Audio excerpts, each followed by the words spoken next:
Suriye'de demokratik bir yönetimin oluşmaya başladığı günlerde bu saldırıların artarak sürmesi manidardır. IŞİD'e bir biçimde derin destek verenlerin bu kardeşliğe, komşuluğa ve vicdana ekleyecek sözlerinin tükendiğini görüyoruz, duyuyoruz. Halkların kardeşliğinden doğacak barış ve vicdan gücünün üstü örtülü çıkarcı siyasi aktörlerin günü kurtarmak için ortaya koyduğu davranışlardan daha değerli ve güçlü olduğuna inanıyoruz. Kuzeydoğu Suriye'ye güvence altına alacak her türlü adım insanlık onurunu da koruyacaktır. Kürtler Kobane'de, Rojava'da sadece bir yeri korumadılar. İnsanlığın onurunu korudular. İnsani değerleri korumak için direndiler ve yaşamlarını feda ettiler. Kültürüne, toprağına sahip çıkmak isteyenlerin bulunduğu, şiddetin karşısında hafızanın yaşatılmaya çalışıldığı, aynı yıldızı birlikte seyrettiğimiz komşuluğun da, akrabalığın da adıdır aslında Rojava ve Kobane. Dün Şengal'de ve Musul'da yaşananlar bugün Suriye'de yaşanıyor. Yarın çok geç olmadan bu insanlık dışı, bu tarihin görmediği şiddet biçimiyle çocuk kadın demeden katleden, dini referanslarla terör estiren sapıklar ordusuna hep birlikte dur demeliyiz. Bunun bir an önce ve daha fazla zaman ve insan katledilmeden hayata geçirilmesi gerekmektedir. Suriye'de HTŞ IŞİD canilerine teslim etmek istiyorlar Suriye'yi. İstiyorlar ki orada yaşayan halk o cihadistlerin eline düşsün. Şunu açıkça ifade edelim. Bu ateş herkes yakar, Orta Doğu yakar, Türkiye'yi de yakar. Bu kürsüden yalnızca bir dış politika başlığını, yalnızca Rojava ve Suriye'de yaşanan bir gelişmeyi ya da yalnızca bir güvenlik sorunu değil, bugün burada Orta Doğu'nun geleceğini, halkların kaderini ve Kürt halkının tarihsel kazanımlarına dönük çok yönlü bir tasfiye planını konuşuyorum. Zira Suriye'de yaşanan bir rejim değişikliği değildir. Bir istikrar arayışı ya da bir iç savaş hiç değil. Yaşananlar Kürt halkının kendi coğrafyasında eşit ve özgür yaşam iradesine karşı kurulmuş uluslararası ve bölgesel bir saldırı düzenidir. Şunu açıkça bir kez daha ifade etmek istiyorum. Biz Rojava'nın yanında olmaya, Rojava'ya sahip çıkmaya devam edeceğiz. Çünkü Rojava'ya sahip çıkmak insanlık onuruna, halkların eşitliğine ve demokratik geleceğe sahip çıkmaktır. İnançların yan yana var olabilme cesaretinin adıdır Rojava. İşte tam da bu nedenle hedef alınmaktadır. Bugün Rojava'ya yönelen saldırılar yalnızca Kürt halkına yönelik değildir. Orta Doğu'da demokratik bir toplum ihtimalinin kendisine yönelik bir saldırıdır. Sayın Cumhurbaşkanı Erdoğan 8 Aralık tarihinde Suriye açısından bir devrim olarak tanımlamıştır. Ama 8 Aralık Halep'in Şeyh Maksut ve Eşrefiye mahallesine yönelik saldırılar Orta Doğu'da karanlık bir dönemin kapısını aralamıştır. Cehennemin kapısını açmıştır.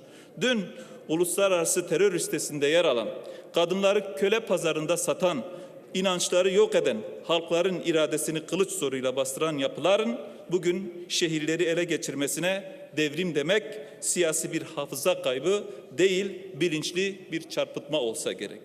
Kadın kırımını, çocuk katliamını ve mezhepçi şiddeti ilerleme diye sunmak özgürlük değil, karanlığın yeniden iktidara taşınmasıdır.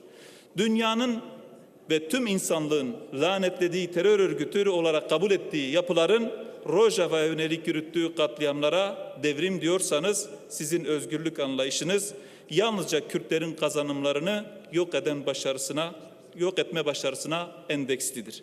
Bugün sahada karşımızda olan yapı HTŞ değildir. Bu yapı IŞİD'in ambalajı değiştirilmiş halinden başka bir şey değildir. Halep'te, Şeyh Maksut'ta, Eşrefiye'de yaşananlar bir güvenlik operasyonu değildi elbette. Bu Kürt halkına yönelmiş açık bir soykırım saldırısıydı. Kadınlar binalardan atılırken, çocuklar sokak ortasında katledilirken bu ülkenin Milli Savunma Bakanı çıkıp memnuniyetle karşılıyoruz diyebiliyorsa burada yalnızca bir siyasi tercih değil, insanlık suçuna verilmiş açık bir onaydan bahsedebiliriz. Soruyoruz, neyin memnuniyeti bu? Kadınların öldürülmesinin memnuniyeti mi? Yoksa çocukların katledilmesinin memnuniyeti mi? Yoksa 100 yıllık Kürt düşmanlığının HTŞ'ye ihale edilmesinin memnunluğu mu? Sayın Erdoğan, Suriye'de tek devlet ve tek ordu söylemini tekrar etmektedir. Buradan açıkça ifade etmek gerekiyor. Kürtlerin iradesinin olmadığı tek bir ordu Suriye'ye barış değil, bir diktatörlükten ya da bitmeyen bir kaostan başka bir şey getirmez. Bunu bir tehdit olarak söylemiyorum, bir tespit ve gerçeklik olarak sunuyorum. IŞİD ve HTŞ zihniyeti ile kurulacak her ilişki bu coğrafyayı daha büyük felaketlere sürükleyecektir. 10 Mart'ta imzalanan mutabakat, eşit siyasi temsil ve Kürt halkının anayasal tanınması ile ateşkesin sağlanması, entegrasyonun ortaklık temelinde yürütülmesi, göçmenlerin güvenli dönüşü ve terörle mücadelede ortaklığı öngörüyordu. Peki ne oldu? Bu maddelerin hiçbiri hayata geçirilmedi. Ateşkes HTŞ eliyle bozuldu. Şeyh Maksut ve Eşrefiye'de askeri hareketlilikler arttı. Tıltemir, Tışrin, Tekba ve Rakka bombalandı. Sivil Kürtler SDG'ye destek bahanesiyle katledildi. Bugün yeniden barbar IŞİD çetelerine karşı dünyanın onuru koruyan Kobani hedef alınmak istenmektedir. SDG komutanı Mazlum Abdi'nin sözleri son derece açık ve öngörülüdür. Entegrasyon ortaklıktır, zorla dayatılamaz. Ama Ankara bu süreci sabote etti. Hakan Fidan Şam ziyaretinden sonra Paris'te toplantıları erteledi. Diplomasi halkların barışı için değil, Kürt kazanımlarını tasfiye etmek için bir operasyon aygıtına dönüştürüldü. Bir yandan çıkıp SDG İsrail ile işbirliği yapıyor denildi. Diğer yandan Paris'te İsrail'in bölge stratejilerine hizmet eden masalarda oturuldu. Dillerinde Gazze vardı, ellerinde HTŞ'nin kanlı hançeri, ceplerinde Paris pazarlıklarının notları vardı. Bugün Rojava sınırına yönelik gerçekleştirilen yürüyüşler, Kürt halkının örgütlü gücünün bir kez daha gösterilmesinin başka bir şey değildir. Değerli halkımız, tarih başkasının toprağında gözü olanları değil, kendi toprağını, onurunu ve kimliğini savunanları yazar elbette. Kürt halkı Rojava'nın demokratik ışığının söndürmesine kimse, Kürt halkı izin vermeyecektir. Zulüm varsa direniş de olur elbette. Saldırı varsa mücadele de olacaktır ve olmaya da devam ediyordur. Son olarak Şara'ya Şam yolunu açan İngiltere, Şara'ya Beyaz Saray'da icazet veren ABD, Şara'ya Bakü üzerinden finanse eden ise İsrail ve maalesef bu sirkin cambazı da Türkiye. Yani Trump'ın Cumhurbaşkanı Erdoğan'a dediği Suriye'yi aldığınız ifadesi cambaza bak hikayesinden başka bir şey değildir. Şu sonucu unutturmamak lazım. Türkler ve Kürtler ya eşitlenerek bölgesel güç olacaklar ya da ayrışarak bölgesel meze olacaklar.